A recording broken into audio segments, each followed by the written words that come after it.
Pada suatu malam, seorang pria bernama Do Hyun baru saja pulang setelah berhasil meraih gelar juara dunia MMA di Meksiko. Di usianya yang masih terbilang muda, ia menjadi petarung terbaik sekaligus termuda dari Korea. Kepulangannya pun sangat dinantikan oleh sang ibu dan adiknya. Sehingga ketika terdengar putranya akan pulang, sang ibu begitu antusias dan maul menyiapkan banyak hidangan untuk menyambutnya. Namun setibanya di rumah, Do Hyun bingung karena tak ada sambutan dari sang ibu maupun adiknya.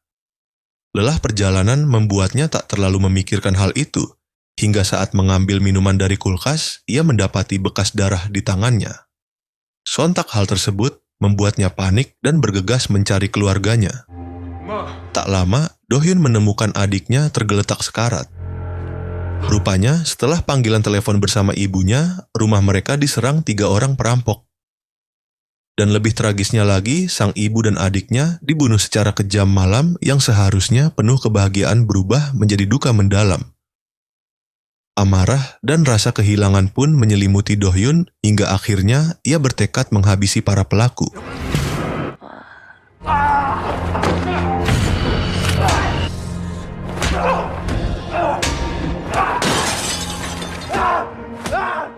Beberapa hari kemudian, para murid SMA tengah menonton berita tentang Do Hyun yang membunuh 3 perampok bersenjata.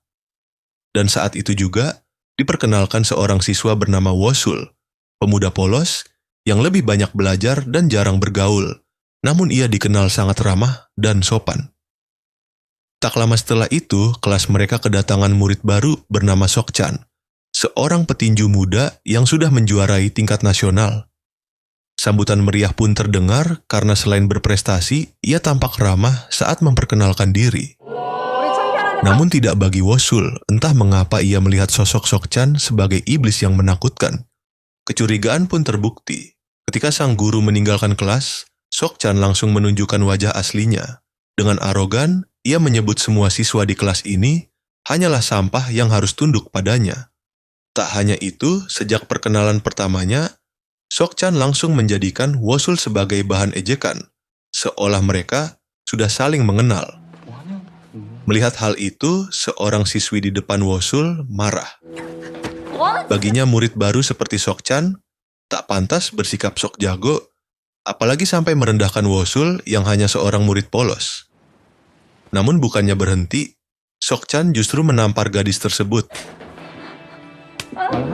Saat kejadian itu, Wosul berusaha menahan Sok-chan sambil memohon agar ia berhenti. Namun Sok-chan justru membalas dengan menyiksanya habis-habisan, memukuli tanpa henti hingga Wosul tak berdaya. Ternyata Wosul dan Sok-chan sudah saling mengenal sejak di bangku SMP. Selama 3 tahun, Wosul selalu jadi korban bully dan siksaan oleh Sok-chan dengan tanpa alasan apapun. Pengalaman yang begitu keji hingga pernah membuat Wosul dipaksa melakukan hal yang sangat menjijikan. Trauma itulah yang membuat Wosul menjadi pendiam ketika di bangku SMA. Ia hanya ingin hidup tenang serta jauh dari masalah. Namun semua itu berubah ketika Sok-chan tiba-tiba pindah ke sekolahnya. Sejak saat itu, Wosul kembali merasa bahwa dirinya tak lebih dari samsak hidup. Kini, ketika tubuhnya terkapar tak berdaya, pandangannya tertuju pada sebuah pensil di lantai. Dengan sisa tenaga, ia meraih pensil dan menodongkan kepada Sok-chan. Tapi bukannya takut, Sok-chan justru menantang, bahkan mendorong pensil itu ke arah matanya sendiri. Dan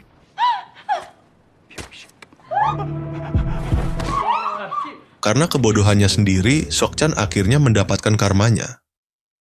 Namun peristiwa itu justru menyeret Wosul ke ruang persidangan. Di sana, ia dituntut melakukan kekerasan dengan sebuah senjata, meski jelas-jelas hanya untuk membela diri. Jaksa bersikeras menuding tindakannya sebagai kekerasan berbahaya, bahkan mengacu ke pembunuhan berencana. Putusan pun dijatuhkan, yang mana Wosul harus mendekam di penjara. Kabar itu membuat Wosul hancur, sementara ibunya menangis histeris karena merasa keadilan tak berpihak pada anaknya. Tak lama kemudian, ia digiring menuju ke sebuah bus tahanan. Di dalam bus, diperlihatkan seorang tahanan bernama Hyun Min yang terdakwa sebuah kasus pencurian Ia duduk dengan gelisah karena bersebelahan dengan Do Hyun, seorang petarung MMA yang dipenjara atas tuduhan pembunuhan. Tak lama kemudian, Wosul ikut masuk dan duduk di samping Do Hyun, tanpa menyadari siapa pria yang kini berada di sebelahnya.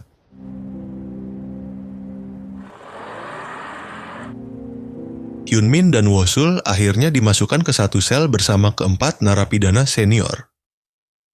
Lalu seorang narapidana senior bernama Bimo menjelaskan bahwa terdapat 4 orang penguasa penjara yang harus diwaspadai. 2 di antaranya adalah Shin dan Baron, yang kini sedang bersekongkol. Sementara yang ketiga ialah Bobby, yang kini dipindahkan ke ruang pengasingan karena dijebak oleh Baron dan para komplotan, serta yang terkuat adalah Do Hyun, seorang mantan petarung MMA yang hingga kini belum pernah terkalahkan. Saat Hyunmin menyebut kalau Wosul pernah duduk di sebelah Do Hyun, wajah Wosul langsung pucat dan tubuhnya gemetar ketakutan. Keesokan harinya, Bimo mengajak Hyunmin dan Wosul menonton pertandingan sepak bola antara geng Shin dan Baron. Saat permainan berlangsung, salah satu pemain mengalami cedera. Shin pun menunjuk Bimo untuk turun menggantikannya. Bimo yang ketakutan segera mendorong Wosul dan Hyunmin agar mereka menggantikan dirinya. Pertandingan pun dilanjutkan, sampai pada akhirnya terjadi insiden tak terduga, yang mana Wosul tanpa sengaja menendang tepat ke arah kemaluan Baron.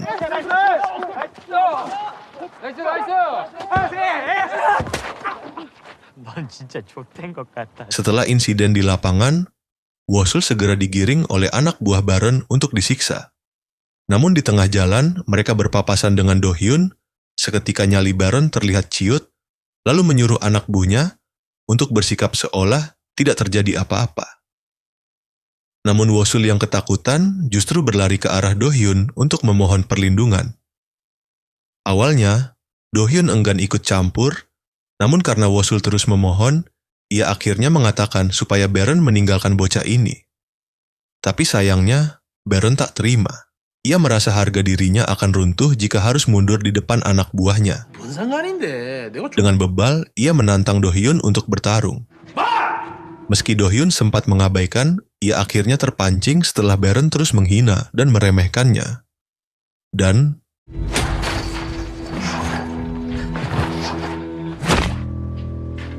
Baron tumbang hanya dengan satu pukulan oleh Do Hyun, sehingga hal tersebut membuat Wosul kagum sekaligus jadi sasaran dendam oleh Baron. Beberapa hari kemudian, Wosul dikunjungi Sok Chan yang menuduhnya sebagai penyebab kebutaan sebelah matanya.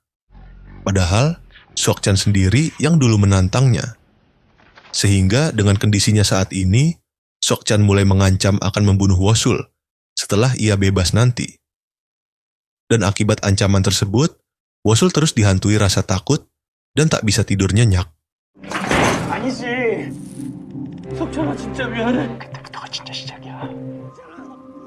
Sing cerita, terlihat Wosul tengah melihat Do Hyun yang berlari di lapangan.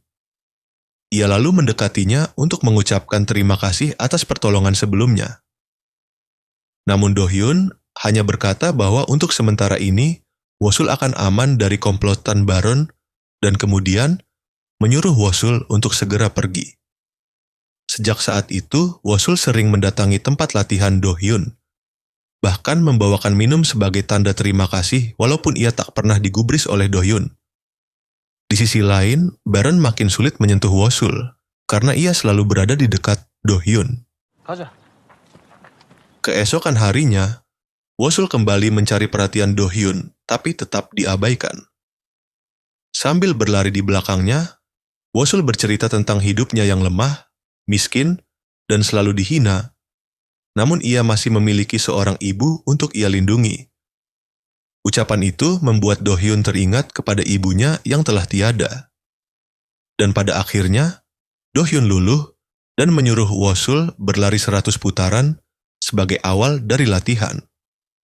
Mendengar hal itu, Wosul tanpa ragu langsung patuh kepadanya.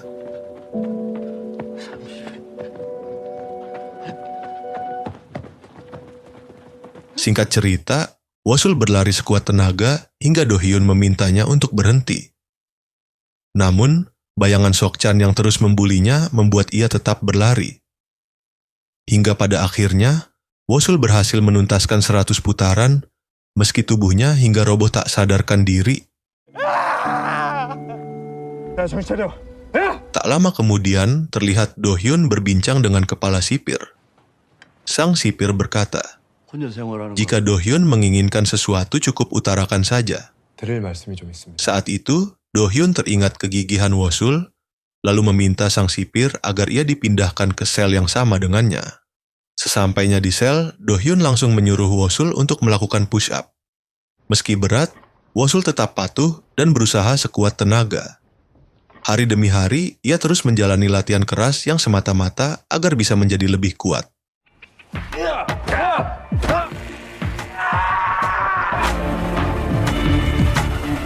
Di sisi lain, Sok-chan yang depresi melampiaskan amarahnya dengan menghajar 2 orang di jalanan. Aksinya itu menarik perhatian Kim, seorang bos mafia yang melihat potensi pada diri Sok-chan. Meski sempat menolak, setelah mendapat pukulan keras, Sok-chan akhirnya setuju bergabung. Sementara itu, Do-hyun dan Wosul semakin akrab, layaknya kakak beradik. Saat Hyun-min menghampiri Wosul, ia tiba-tiba ditangkap kelompok Baron hingga membuat Wosul nekat melawan mereka. Singkat cerita, anak buah Baron yang dipermalukan Wosul melapor pada tuannya. Mendengar hal itu, Baron makin marah dan memerintahkan orang-orangnya untuk memanggil Wosul. Saat Wosul sedang berlatih, 2 suruhan Baron datang dengan sopan di hadapan Do-hyun untuk membawanya. Wosul pun meminta izin dan pergi menemui Baron. Sesampainya di markas, ia dengan rendah hati untuk meminta maaf, namun Baron justru merendahkan harga dirinya. Tak terima diperlakukan demikian, maka inilah yang terjadi.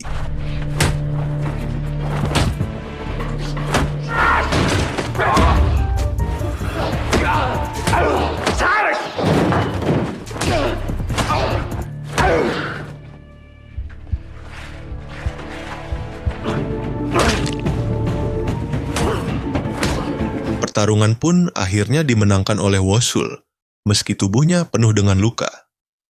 Tak lama, Do-hyun datang dan menghentikan mereka. Melihat kemampuan Wosul, Shin mulai tertarik untuk mengujinya. Sementara di luar, Sok-chan yang kini bergabung dengan organisasi mafia semakin menjadi-jadi, merasa berkuasa, dan menyingkirkan siapapun yang menentang bosnya. Waktu terus berjalan, dan Wosul terus berlatih tanpa henti. Kini kekuatannya meningkat pesat. Bahkan ia hampir mampu mengalahkan Do-hyun saat dalam latihan. Do-hyun bangga melihat perubahan itu, namun hatinya berat. Yang mana hari ini ia harus dipindahkan ke penjara dewasa. Meninggalkan tempat ini bukan masalah utama, tapi berpisah dengan Wosul, murid sekaligus teman yang ia anggap seperti adik terasa sangat menyakitkan. Saat mendengar kabar itu, Wosul terdiam. Selama ini hanya Do-hyun yang selalu mendengarkan keluh kesahnya dan mendukungnya untuk terus kuat. Kini ia takut kembali sendirian, tanpa guru, tanpa teman, dan tanpa sosok yang selalu membimbingnya dalam gelapnya kehidupan penjara. Di dalam mobil, seorang sopir dan kernetnya membahas kabar mengejutkan dari penjara. Seorang bocah baru dikabarkan berhasil mengalahkan Baron, preman paling ditakuti. Nama bocah itu adalah Wosul. Sok-chan yang duduk di belakang langsung terkejut. Sulit baginya percaya bahwa Wosul yang dulu terlihat culun dan pendiam bisa menang melawan orang sekuat Baron. Namun sopir itu yakin kabar itu benar. Rasa penasaran dan iri pun mulai tumbuh dalam diri Sok-chan. Sementara itu, di dalam penjara Bimo terlihat bersama atasannya, yaitu Bobby yang baru keluar dari ruang isolasi. Bobby dikenal sebagai pemimpin yang cinta damai dan enggan memicu konflik antar geng. Saat bertemu Baron, Bobby tidak menunjukkan dendam meski dulu ia dijebak hingga masuk isolasi. Ia hanya menyinggung rumor bahwa Baron kalah dari anak baru, yang kini menjadi bahan pembicaraan seluruh penjara. Baron yang malu hanya membalas kalau Wosul akan ditempatkan satu sel dengannya. Bobby tidak menanggapi dan pergi begitu saja. Sementara itu, seorang petugas tampak menggiring Wosul untuk dipindahkan. Melihat kesempatan itu, Shin segera memberi isyarat kepada anak buahnya agar mengalihkan perhatian petugas.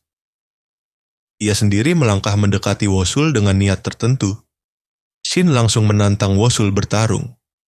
"Kalau aku menang, kau harus tunduk pada semua perintahku," ucap dari Shin. Wosul menatapnya tanpa gentar. "Kalau aku yang menang, kau harus berhenti menindas orang, berhenti memalak, dan berhenti memukul siapapun demi kesenanganmu." Mendengar syarat itu, Shin hanya menyunggingkan senyum meremehkan.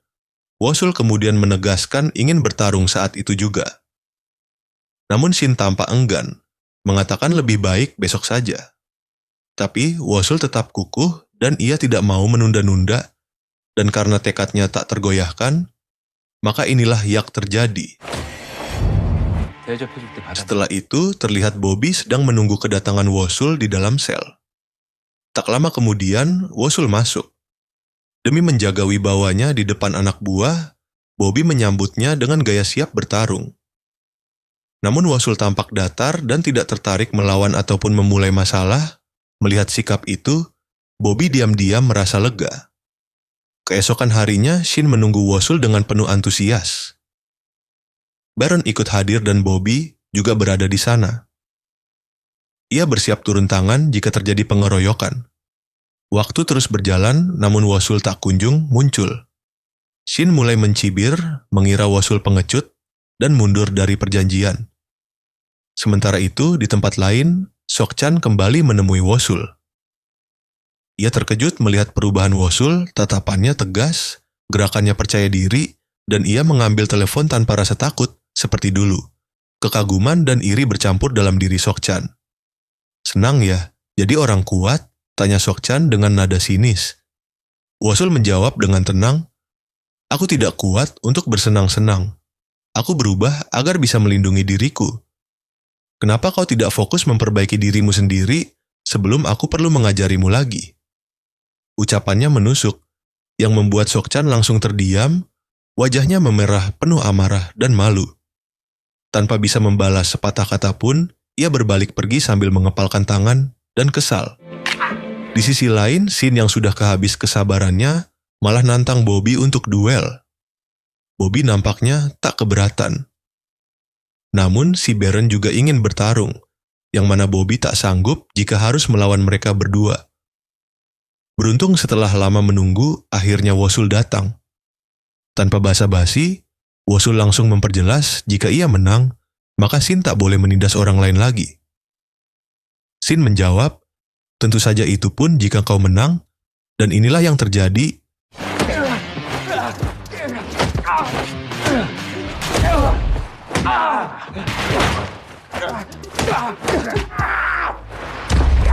좀 더 쓰지. 그래야 차우소리지.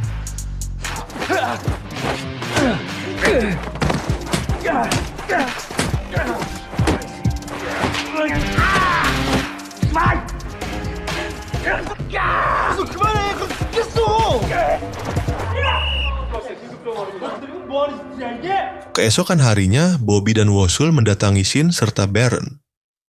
Di sana, Wosul menagih janji Shin sekaligus mengajak mereka semua untuk berdamai.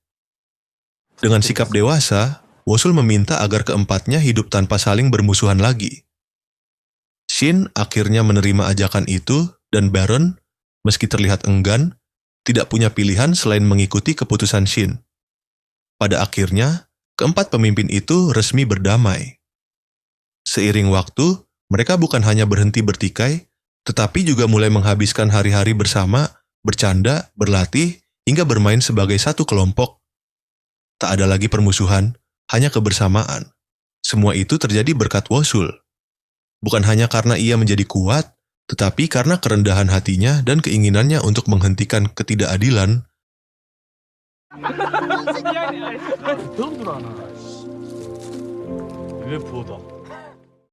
Di penjara dewasa terlihat Do-hyun sedang melatih seorang narapidana. Pria itu tampak lemah dan canggung, membuat Do-hyun menghela napas. "Kau tidak seperti temanku, ucapnya sambil tersenyum kecil. Dia pernah berlari sampai pingsan demi berubah, sekarang berdirilah dan buat aku kagum. Kini, Do-hyun menjadi sosok pembimbing bagi para tahanan lemah yang sering ditindas. Tanpa diminta pun, ia membantu mereka agar memiliki tekad untuk berubah. Meski begitu, di hatinya, ia masih merindukan Wosul dan sering khawatir tentang keadaannya. Namun ia percaya Wosul bisa menjaga diri, bukan hanya karena kuat, tetapi karena hatinya yang baik. Sementara itu, di penjara lain, petugas terlihat menggiring Wosul. Ia ternyata mendapat keringanan hukuman berkat perilaku baiknya. Sebelum benar-benar keluar, Wosul meminta izin untuk melihat satu tempat terakhir. Arena latihan yang dulu memberinya harapan dan menjadi titik awal perubahan dirinya. Kini akhirnya Wosul bisa menghirup udara bebas. Udara yang seharusnya ia nikmati tanpa melalui kerasnya kehidupan penjara. Beberapa saat ia hanya berdiri, meresapi rasa lega yang lama ia rindukan. Namun kebebasan itu ternyata belum sepenuhnya tenang. Tak jauh dari sana, sebuah mobil telah menunggu. Di dalamnya, Sok-chan memperhatikan dengan tatapan penuh dendam. Menyadari keberadaannya, Wosul memilih berjalan ke tempat sepi, berharap bisa pergi tanpa konfrontasi. Namun Sok-chan tetap mengikuti, dipenuhi rasa iri dan amarah yang belum padam. Saat mereka akhirnya berhadapan, Wosul tetap tenang. Dengan suara lembut, ia memperingatkan, jika kau memaksakan pertarungan lagi, kau hanya akan mendapatkan akhir yang buruk. Aku lebih senang jika kita berdamai dan berubah bersama. Namun Sok-chan menolak. Harga diri, rasa iri, dan kekesalan yang menumpuk membuatnya tak bisa menerima perubahan Wosul. Alih-alih mendengarkan, ia tetap bersikeras menantang. Dan pada akhirnya, duel pun tak terhindarkan.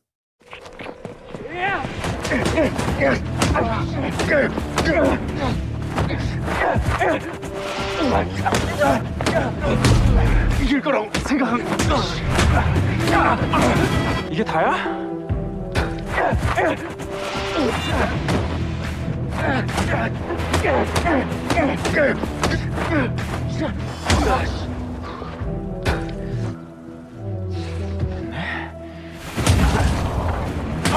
이길 거라고 생각한 거야? 어?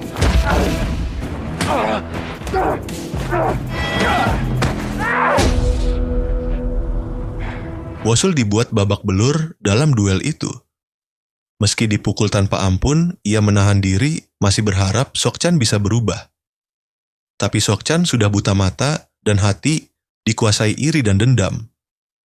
Kebaikan Wosul yang terus terbuka justru menjadi celah yang dimanfaatkan lawan, sehingga kebaikan itu berubah jadi kelemahan. Saat realitas itu menerpa, Wosul sadar.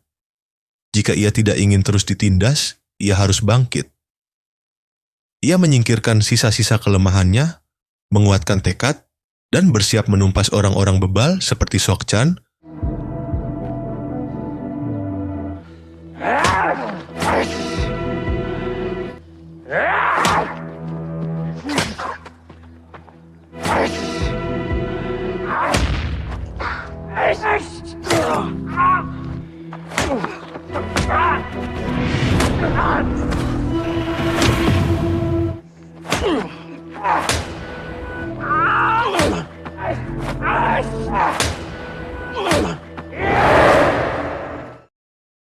Pada akhirnya, Wosul berhasil memenangkan pertarungan.